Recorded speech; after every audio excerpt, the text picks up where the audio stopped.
On today's episode of the Locked On Texans podcast, as the game went on for the Houston Texans, the execution offensively improved. CJ Stroud and Nick Caley can turn this ship around for the Houston Texans offense. Plus, trading Cam Robinson. Houston moves on from their expensive insurance policy. Was it the right move or the wrong move? They kept him in Houston.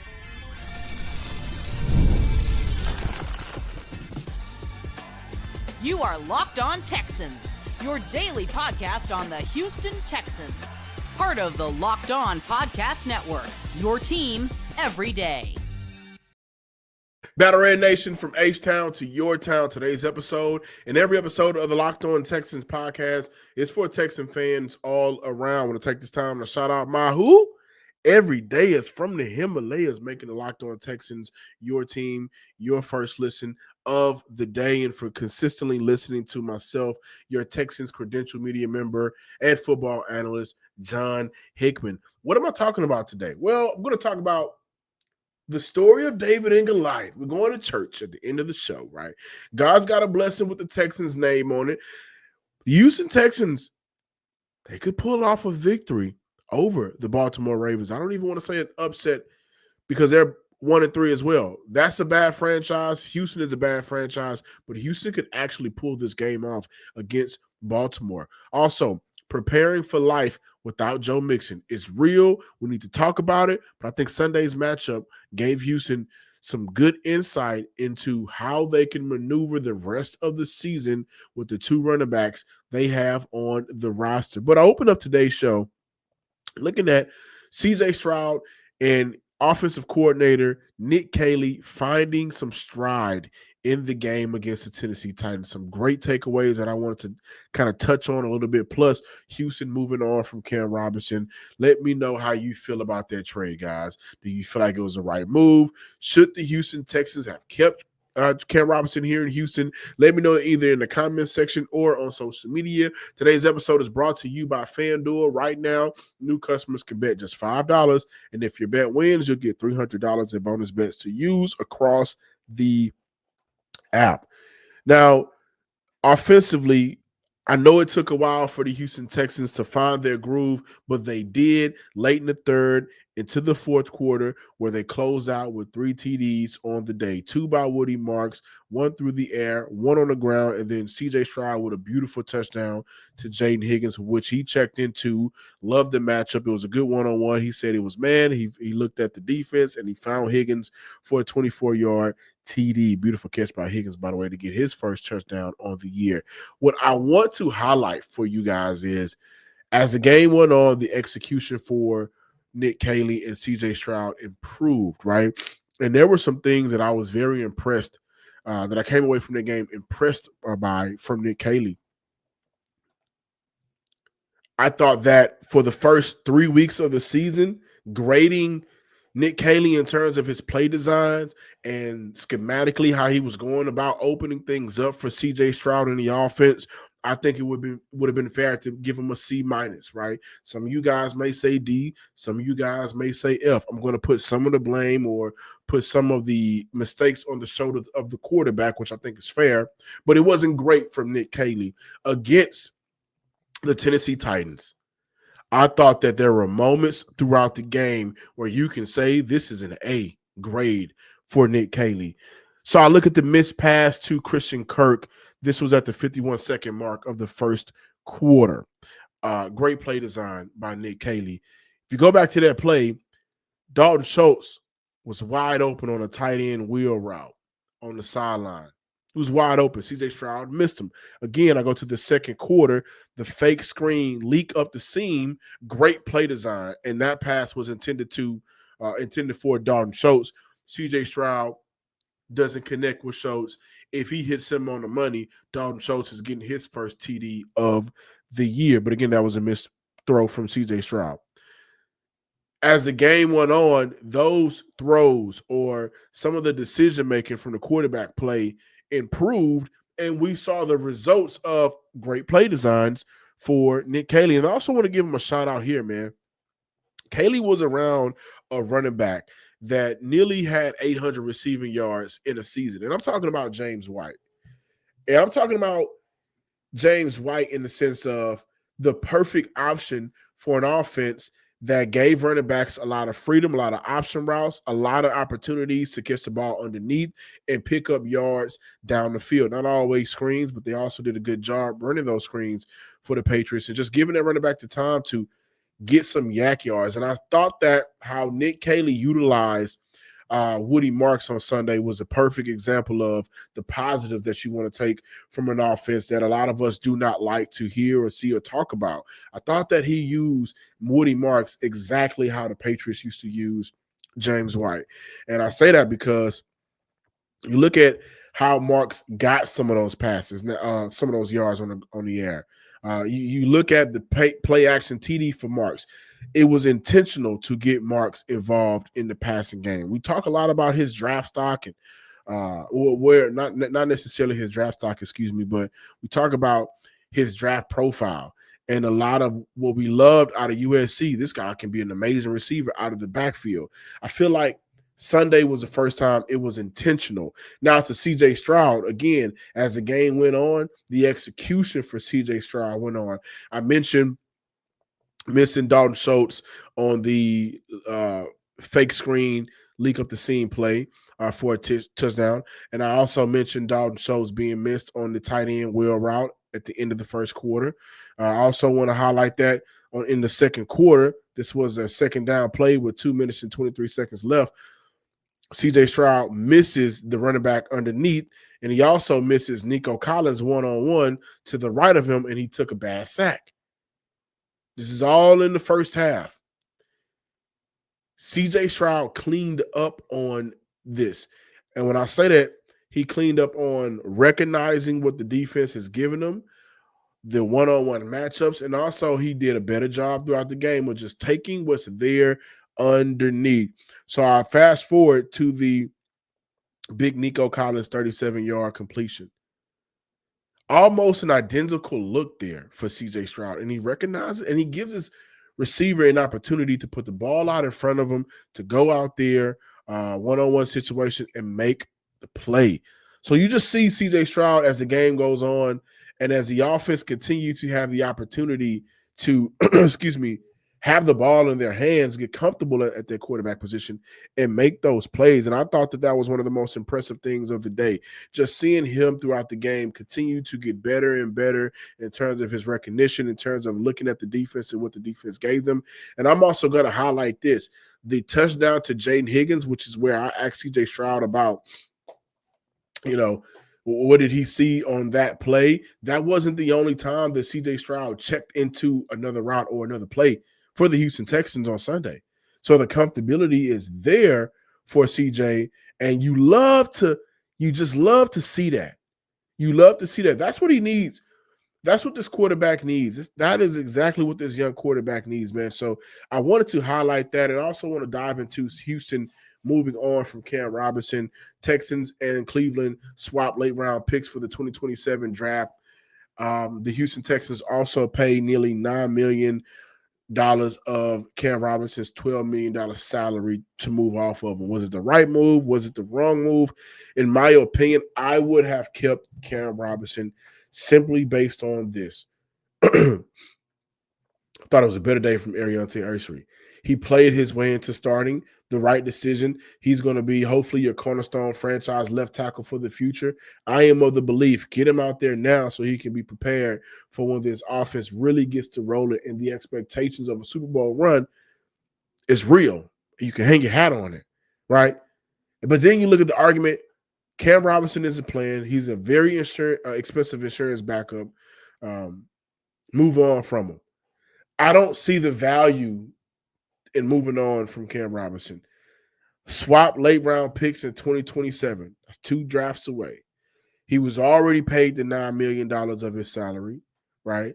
And to me, it feels like Houston does a very good job, whether we like it or not, but they do this job of accommodating the players. He's an insurance policy for a reason. We don't want to see him play right tackle. What's going on with Trent Brown? Will he be able to get out there soon? Blake Fisher, who got some snaps on Sunday, is becoming a swing tackle, which isn't necessarily encouraging, seeing as though he was a second-round pick. But I think it would have made sense for the Houston Texans to keep Cam Robinson. Hear from D'Amico Ryans on how he feels about trading Cam Robinson and if Ursary factored into the move. Is there anything you can offer on that right Yeah, now? we traded Cam to the Browns today. It gives Cam an opportunity to go play. Cam wants to play, so it gives him an opportunity to do that, and we wish Cam nothing but the best. He's handled himself the right way since he's been here. He's done everything the right way, everything that we asked him to do. So we wanted to do right by him and give him the opportunity. What does that say about Ursary that as a rookie he's been able to hold off a veteran like Cam and kind of solidify his spot? Yeah, for Ursary, I think he's done a really good job. Still has a ways to go. Still has room to grow, room to get better, and those are separate from each other, and that has nothing to do with Cam. But Tay has done a really nice job. Tay has done a good job. He's continuing to grow. But this is a team that has had countless misfortune happen to him. And the last thing you want to do is to have a great game where CJ Stroud is pressured the least amount of times throughout this season, and something happens, knock on wood, and the replacement, the insurance policy for whichever one of those tackles go down isn't up to par. And now we're looking at another season where there's already some confusion on the pressure and who to get on the inside. I think the center guard combo right now, whether it's the left guard or the right guard, and Houston needs to stick with Juice Scruggs moving forward. But it isn't the greatest. It's improved. I think that's a major improvement for Houston. But you don't want to lose out on the value of, we paid you $9 million, and when we need you, we need you. If we don't need you this year, then that's a great thing for Tay. But if the Houston Texans end up needing a Cam Robinson, but he's in Cleveland, then that will set this offensive line back. And I'm all against setting the offensive line back for the Houston Texans, who I think perform well, and they continue to stack good moments for this team. Coming back on the other side, preparing for life without Joe Mixon is real, and we got to talk about it.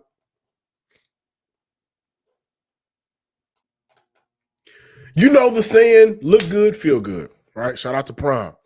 The problem is most dress clothes only check one of those boxes. You look sharp, but you feel stiff, hot, and high maintenance. That's where Mizzen and Main come in. Mizzen and Main makes classic menswear with performance fabric. Can't beat that. It's effortless to look sharp and feel comfortable. They actually invented the performance fabric dress shirt over 10 years ago, and they've perfected it ever since. I love that you can go from an office to dinner, even go out to the golf course, and still feel comfortable all day. It's the feel of athletic wear, but the look of professional menswear. Right now, Mizzen and Main is offering our listeners 20% off your first purchase at MizzenandMain.com with promo code LOCKEDONNFL20. That's Mizzen, spelled Mizzen, and Main, MAIN.com. Promo code LOCKEDONNFL20 for 20% off. And if you'd rather shop in person, you can find Mizzen and Main in select stores. You can also get some of your cash to buy some of those athletic, classic, stylish clothes by winning big on FanDuel. That's right. The NFL season is here. FanDuel has an offer you don't want to miss. Right now, new customers can bet just $5 and get $300 in bonus bets if you win. That's right, guys. You pick a bet, put $5 down on it. I got 5 on it. And if it hits, you'll unlock $300 in bonus bets to use across the app. Let me tell you what this does, guys. It makes watching football even more exciting when you got a little bit of something riding on the action, right? And FanDuel gives you so many ways to play. Creative parlays, player props. You can even follow the live lines during the games. Whether you're a casual fan or love diving into the stats, FanDuel makes the game day experience so much better. What are you waiting for? Visit FanDuel.com to download the FanDuel app today and get started.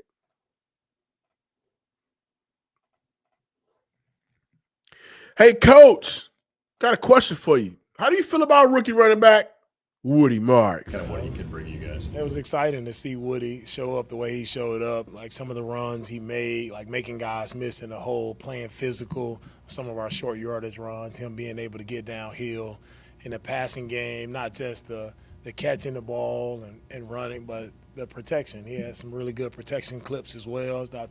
I thought just overall, like he had a really outstanding game for a rookie to step in and play the way that he played. Really, really proud of what he did. He sparked a lot of excitement for us offensively, for our team, just seeing him being able to get in the end zone, make a huge play on the third and I think 15 plus, like him to take the screen pass and to convert it, get a first down there, then the next play line up and take a rush into the end zone. So it's a lot of exciting plays, a lot of big plays for us that we're excited to see, how much more he can handle.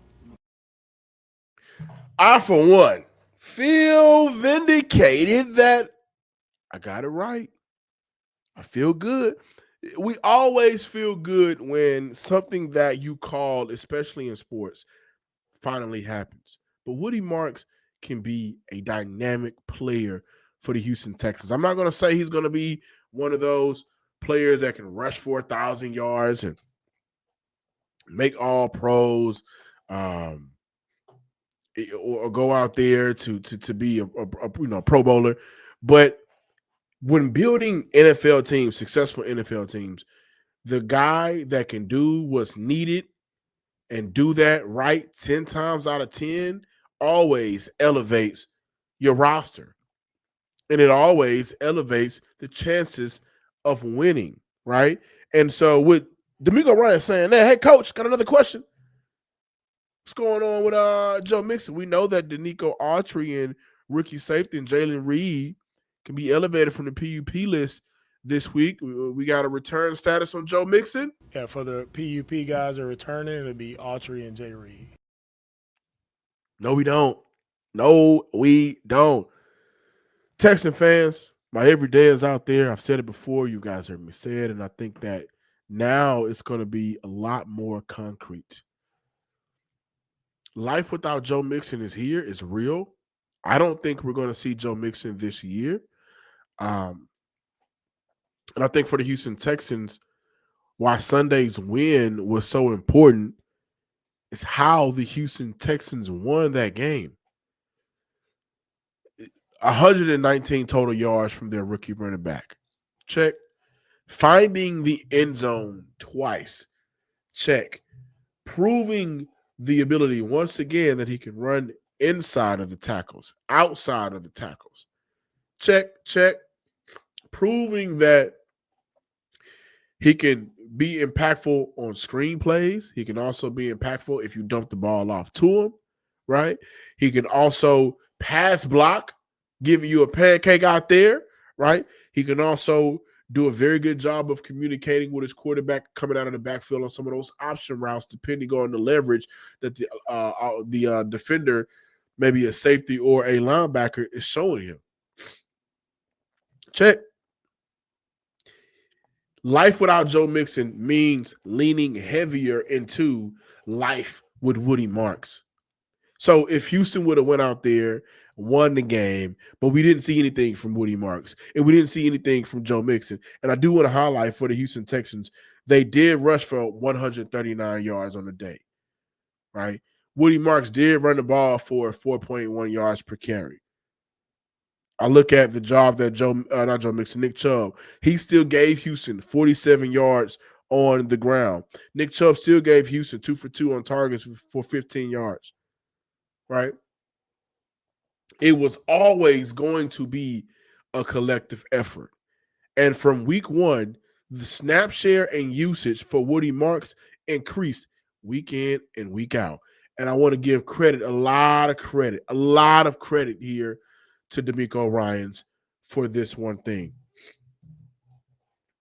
D'Amico Ryans has shown, who, by the way, relinquished defensive play calling duties to Matt Burke. Ding, ding, ding, ding, ding, ding, ding, ding, ding, ding, ding.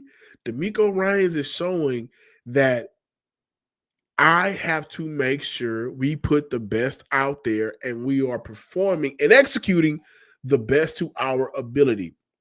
And if we're not, the guys that cannot get with the program, the guys that are not superstars, but if we ask a specific role of you and you're not able to do that 10 times out of 10 at a high level, moving on from you.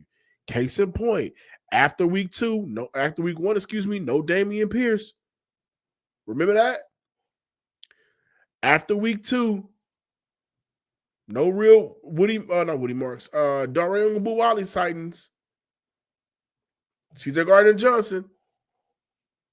Right, I'm not going to include Cam Robinson into that because circumstances just happened for Cam Robinson. And by the way, Nick Caley, Nick Caserio, once again, man, just kind of, they will be paying a combined $15 million to 2 players that didn't survive through the bye week.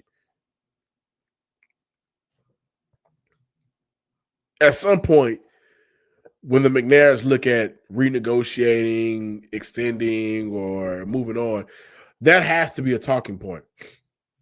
The amount of players and or coaches that are still being paid by the Houston Texans that are no longer here is ridiculous. But I digress. It was always going to be, if this offense was going to be successful, and if we looked at the whole picture for Nick Caley, and we look at his background, and we look at where he was in his coaching career when things were good for the New England Patriots, it was always going to be finding the running back by committee. It just so happens that Woody Marks, who I said it from training camp on to now, he should have started the season as a starting running back.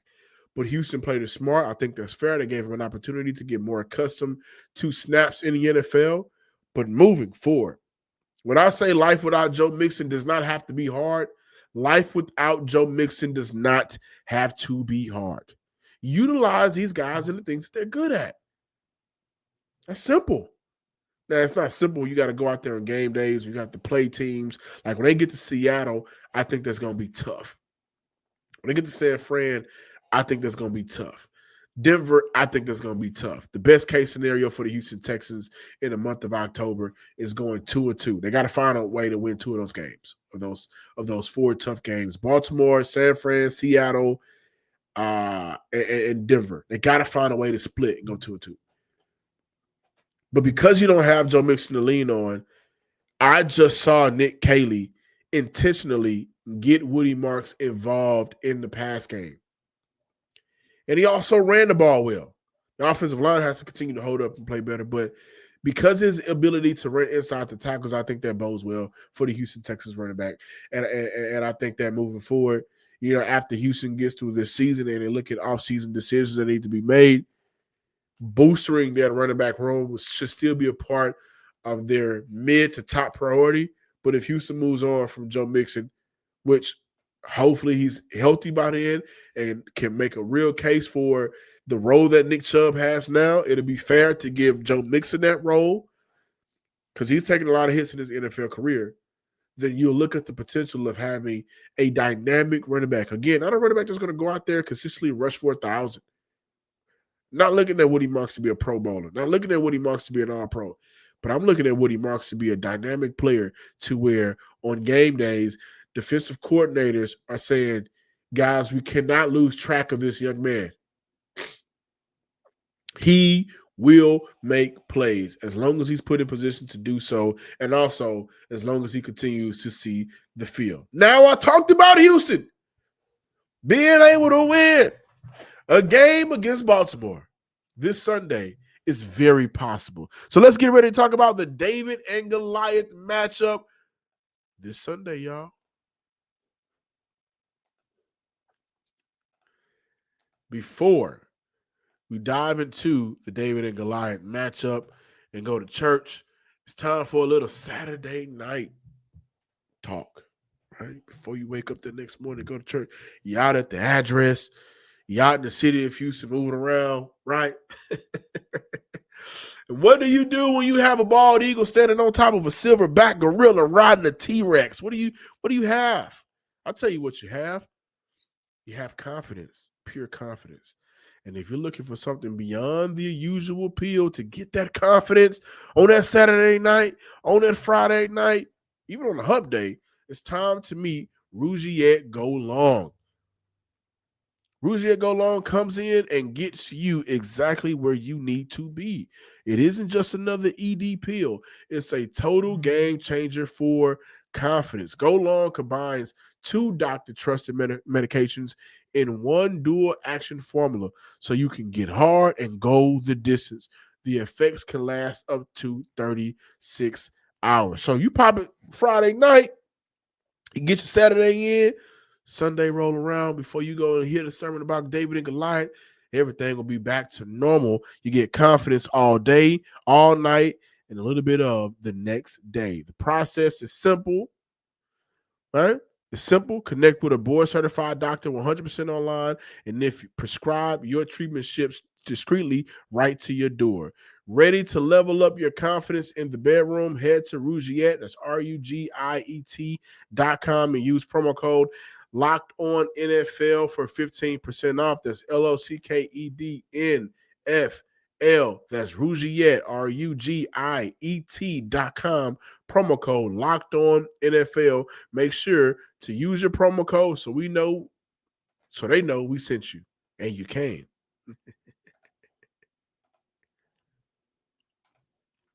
Texas fans, I gotta have fun if I'm gonna do it.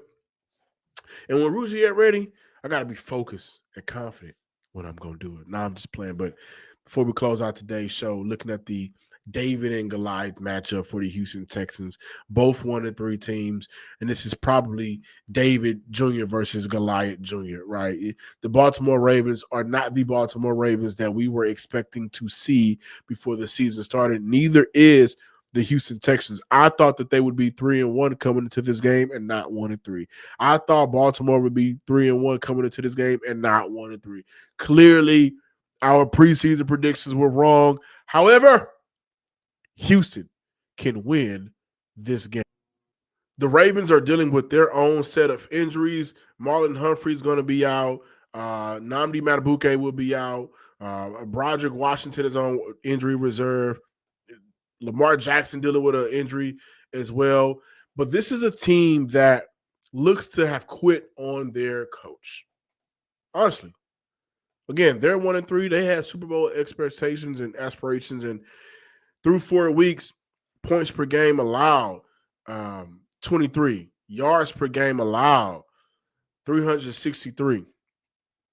Now, they were doing well in stopping the run at 84 yards per game, but that was with Madubuike. Without Madubuike, they plummeted to 30th or 31st in the league in stopping the run.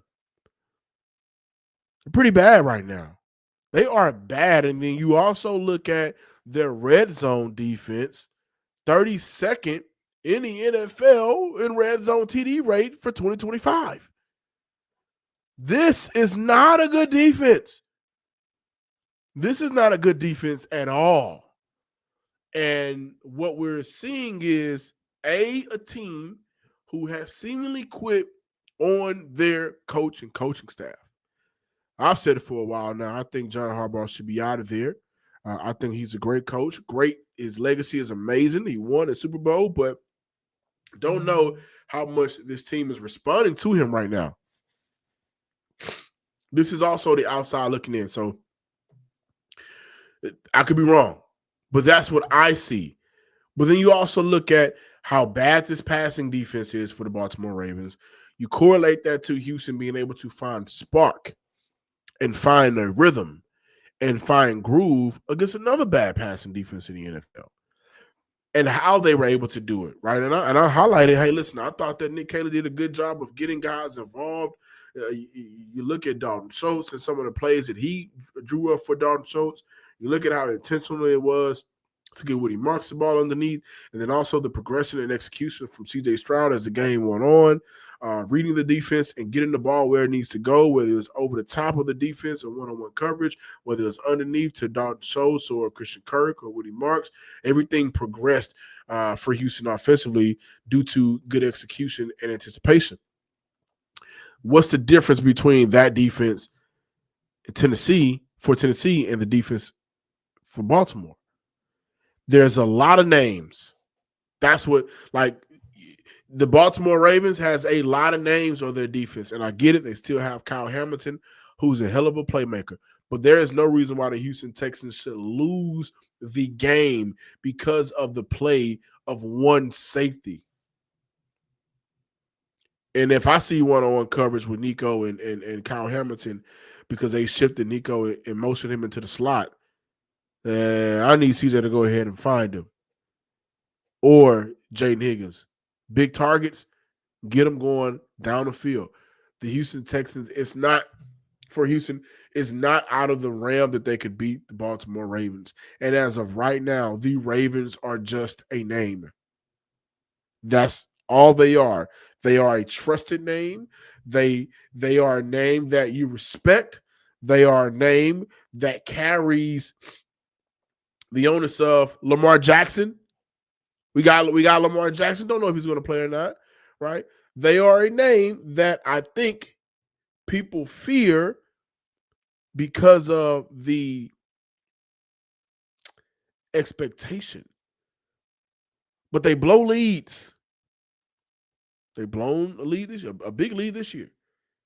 The defense is bad, horrible, and without Madubuike, teams have been able to run on the Baltimore Ravens. Baltimore isn't getting after quarterbacks. They only have 4 sacks on the year. They're not getting after quarterbacks. Quarterbacks have a quarterback rating on average through 4 games of 102 against the Baltimore Ravens. They have allowed 9 touchdowns this year compared to 1 turnover. This is the Baltimore Ravens of 2025. This team, again, 33 points allowed per game. They are allowing teams to run for 4.6 yards per carry. Teams are running 142 yards per carry on the Baltimore Ravens. Like I said, this isn't David versus Goliath. This is the Tubi version. This is a 1-3 team versus another 1-3 team. And the reason why the Baltimore Ravens has the Goliath attached to them, and this is Goliath Jr., is because the black and purple. Lamar Jackson is the MVP. You always got to account for him.